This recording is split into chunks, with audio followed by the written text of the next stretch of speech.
श्री शिवाय नमस्तुभ्यम। यह वीडियो प्रदीप मिश्रा जी की वीडियो के आधार पर बनाई गई है। इस वीडियो में सावन के महीने में सोमवार को किए जाने वाले सारे उपायों के बारे में बताया गया है। आइए सबसे पहले हम ये जानते हैं कि सावन के सोमवार का इतना महत्व क्यों होता है।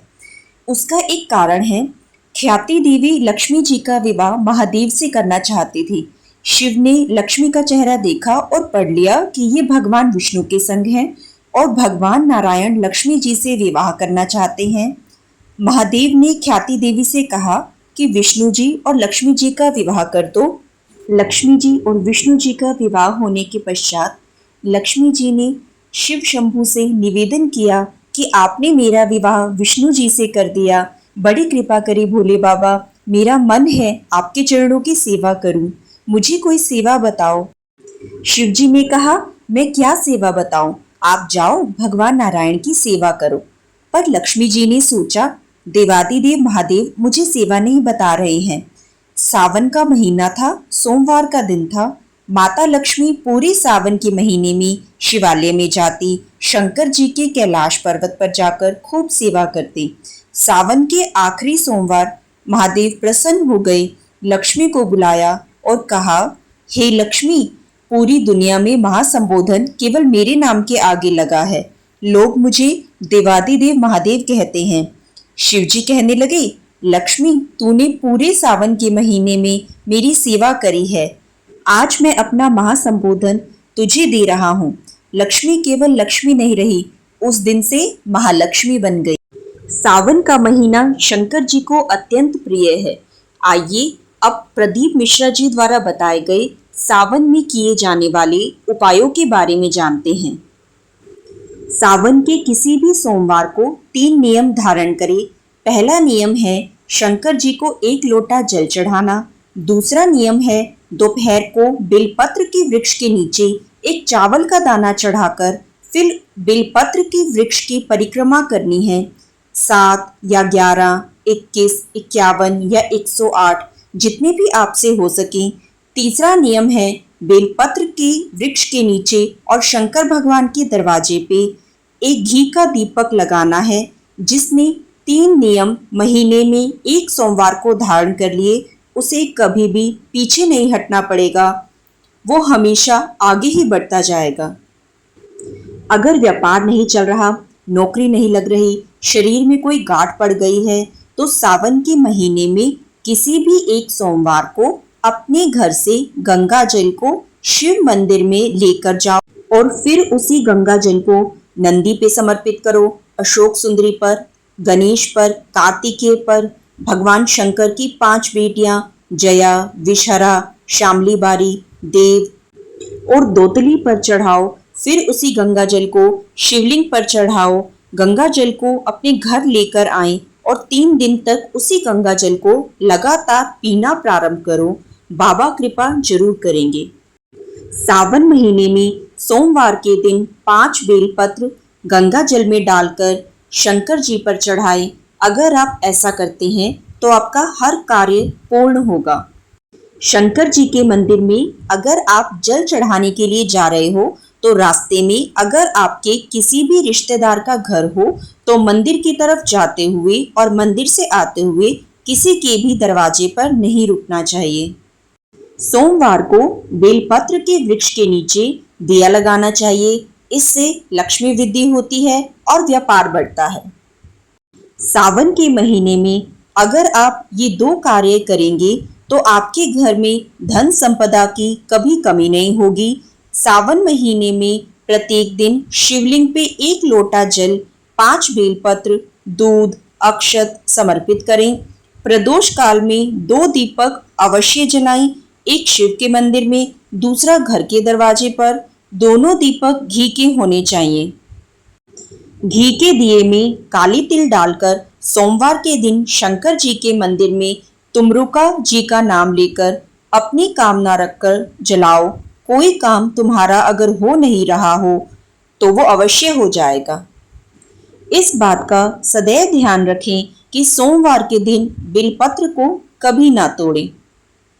सावन के महीने में 4 या 5 जितने भी सोमवार आए अगर उस पर आपने व्रत कर लिया तो पूरे वर्ष के सोमवार का फल सावन के महीने के 4 या 5 सोमवार में प्राप्त हो जाता है। अगर कोई शंकर जी को जल चढ़ाकर लोटा लेकर आ रहा है तो वो लोटा कभी खाली नहीं माना जाता, उसमें महालक्ष्मी का वास माना जाता है। सावन के महीने में शिव जी को 1 लोटा जल नहीं 2 लोटा जल अर्पित करें। घर से निकले तो 2 हाथ में हो, बाहर निकलकर भले एक के ऊपर एक रख लो, पर शंकर के मंदिर में जब पहुंचो तो दोनों हाथ में जल हो और शिवलिंग के ऊपर दोनों धार एक साथ लगनी चाहिए। बाबा से प्रार्थना कीजिए, बाबा जरूर सुनेंगे। शिव पुराण में सुना है सावन के महीने में शंकर भगवान को 108 कुछ भी चढ़ाना चाहिए। आपके पास कुछ भी नहीं है तो 108 चावल के दाने चढ़ाइए, 108 मूंग के दाने चढ़ा सकते हैं या फिर 108 सरसों के फूल चढ़ा सकते हैं। अगर वो भी नहीं है तो 108 सफेद पुष्प या 108 गुलाब की पत्तियां चढ़ाइए। स्कंद पुराण में लिखा है कि शंकर भगवान को सावन के महीने में जब हम 108 कुछ भी अर्पित करते हैं तो शंकर उसको लाख और करोड़ों गुना कर कर पूरे वर्ष में हमें प्रदान करते हैं। सावन के महीने के जितने सोमवार रहें, प्रत्येक सोमवार को शंकर जी के ऊपर जल चढ़ाएं। भले ही 1 लोटा जल है, उसको रोक रोक कर 3 बार जल चढ़ाएं। जैसे शिव मंदिर में 3 ताली का नियम है, वैसे ही 2 लोटा जल अगर 3 बार रुककर चढ़ाया जाता है तो ब्रह्मा, विष्णु और महेश उस जल को स्वीकार करके आपके घर के भंडार भर देंगे। संतान की प्राप्ति के लिए अगर 16 सोमवार का व्रत उठाया जाता है तो सावन के पहले सोमवार से उठाया जाता है। कहीं तुम्हें ऐसा लग रहा है कि मैं बहुत अटकलियों से निकल रहा हूँ, एक समस्या खत्म होती है, दूसरी समस्या आ जाती है, दूसरी खत्म होती है, तीसरी आ जाती है, तीसरी खत्म होती है, चौथी आ जाती है। बेलपत्र के वृक्ष के नीचे बेलपत्र की जड़ में लाल चंदन का 1 लोटा पानी प्रत्येक सोमवार को चढ़ाना प्रारंभ कर दीजिए, आपकी समस्याएं खत्म हो जाएंगी। सावन की शिवरात्रि को अगर आपके पास एक बेलपत्र है तो उसको स्पर्श कर कर अपने मन की कामना करके शिव जी को अगर समर्पित करते हो तो ये निश्चित है कि महादेव आपके मन की कामना पूर्ण करेंगे। कोई कोर्ट का केस चल रहा हो, कोई फाइल प्रशासनिक अधिकारियों के पास फंस गई हो तो 1 कनेर का पीला फूल, 5 दुर्वा, 5 बेलपत्र शिवजी के मंदिर जाकर शिवलिंग को समर्पित करके 2 लोटा जल चढ़ा दीजिए। 6 महीने या 7 महीने में निर्णय आपके ही पक्ष में आएगा। कोई प्रॉपर्टी है, कोई जमीन है, किसी ने कब्जा कर लिया, तुम्हारे नाम नहीं हो पाई या पैसा उसमें अटक गया, तो सावन के जितने सोमवार आते हैं आपने ऐसा करना है।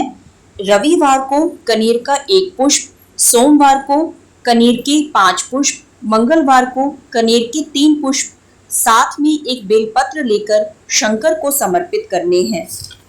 ये 3 बार का क्रम अगर प्रत्येक सोमवार के पहले और बाद में कर लिया तो उस व्यक्ति को आपको प्रॉपर्टी देनी ही पड़ेगी।